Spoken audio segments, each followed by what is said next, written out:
सोलापूर महानगरपालिकेच्या स्थायी समितीमध्ये ICICI बँकेमध्ये जे ठेवी ठेवण्याचा निर्णय झाला, बंधन बँकेत न ठेवता ICICI बँकेमध्ये, तो निर्णय झाल्यामुळं साहेब ते पैसे आता सध्या कुठल्या बँकेत ठेवलेत की नाही ठेवले, जर ठेवले नसतील साहेब ऐकाय का स्टँडिंगचा विषय, आता आपण पीओटीचा विषय. दादा ऐका, माझं म्हणणं असं आहे आयुक्त साहेब, त्या विषयामध्ये आपण 0.25% व्याज दर कमी आहे या कारणाने टीव्ही ठेवू दिला नाही.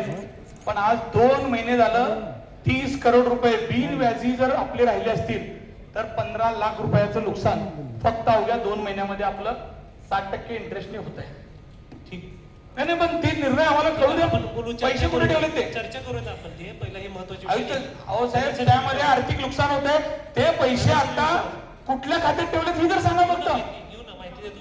महत्वाचे विषय. अहो आयुक्त साहेबांनी ते बंधन बँकेत ठेवले साहेब. त्यात आपला जसा महिना पुढे सरकारला तसा आपलं आर्थिक नुकसान व्हायला लागलंय. तुम्ही स्टँडिंगला आलेला विषय होता. विषय तुम्ही सदस्य विचारून घ्या ना. स्टँडिंग विचारलं साहेब, ऐका, तुम्हाला लक्षात येईल माझं म्हणणं. तुमच्या या 2 निर्णयामध्ये पैसे न भरल्या ठेवल्यामुळं त्या बिनव्याजी ते पैसे राहिले 30 करोड रुपये बिनव्याजी 2 महिने झालं. आपण 0.25% जर हे गणित घातलं तर साहेब त्याच्यापेक्षा जास्त आर्थिक नुकसान होत आहे. बापू, माहिती घेऊ आपण. रोजंदारीचा विषय, काय निर्णय घेतला? कामगारांचा विषय हे महत्वाचा आहे. हे कामगारांच्या भविष्य निर्वाहाचे पैसे तुम्हाला माझं म्हणणं काय आहे, तुम्ही कुठल्याही बँकेत ठेवा, पण जर ते पैसे बिनव्याजी बाहेर राहिले तर साहेब त्याच्यापेक्षा मोठं नुकसान होत आहे. तुमच्या 0.25 साठी तुम्ही जर निर्णय घेतला नसेल तर तुम्ही विचार करा, महिन्याला 30 कोटी रुपयाचं 60% व्याज, किती रुपये मोठं नुकसान महापालिकेचं होत आहे. जसं जसं 1 महिना पुढे सरकणार. मी तेच सांगलो. आणि महापौर साहेब, आयुक्त साहेबांनी जर ते विषय त्यांच्या मार्फत थांबला असेल तर किती महिने ठेवणार असं आयुक्त साहेबांनी सांगावं. आयुक्त साहेबांनी खुला झाला असताना आयुक्त साहेब, महापौर साहेब, विषय वाचायला सांगायला तो विषय घेऊन नंतर घेऊया. आयुक्त साहेबांनी जर म्हटलं की मी या बँकेत ठेवतोय, नाही ठेवत, आपलं आर्थिक नुकसान होणार नाही. तुम्हाला लक्षात येईल सभागृहाला 30 करोड रुपये आर्थिक नुकसान होणार ना अशा पद्धतीने. आता 2 महिन्यात जे काही नुकसान झालं त्याला कोण जबाबदार सांगा बरं. आता आज 2 महिने घेणार आहे ना या विषयाचा. नाही ना, मग आयुक्त साहेबांनी सांगाव ना. प्रेझेंटेशन घ्यायचं, याचं प्रेझेंटेशन दाखवा या विषयाचं. चालू करा मग प्रेझेंटेशन.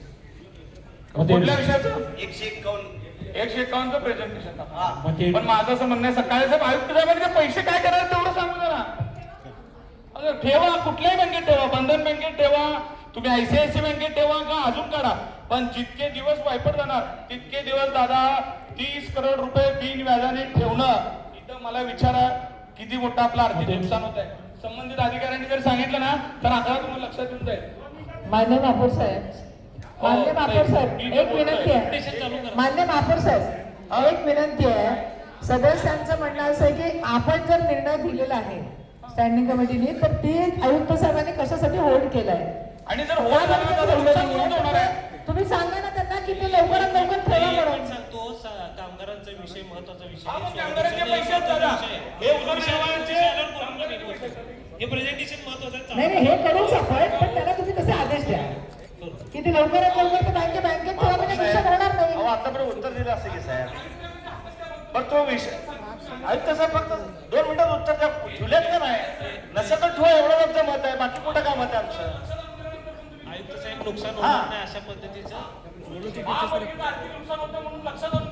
साहेब द्या खुलासा. कुठलेही आर्थिक नुकसान होणार नाही आपण केलं ना. आयुक्त साहेबांचं तेच म्हणणं आहे. देऊ दे का, देऊ दे, सांगा आधी करून देऊ दे ना आयुक्त.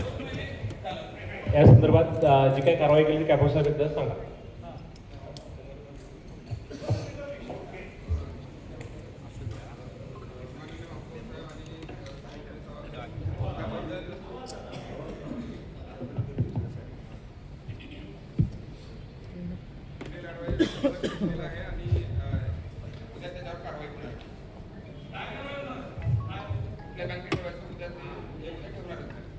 झालं, पैसे मोठे ठेवलेलं आहे. फक्त 15 लाख 30 लाख नुकसान झालं, हे फक्त निदर्शन, बाकी काय नाही.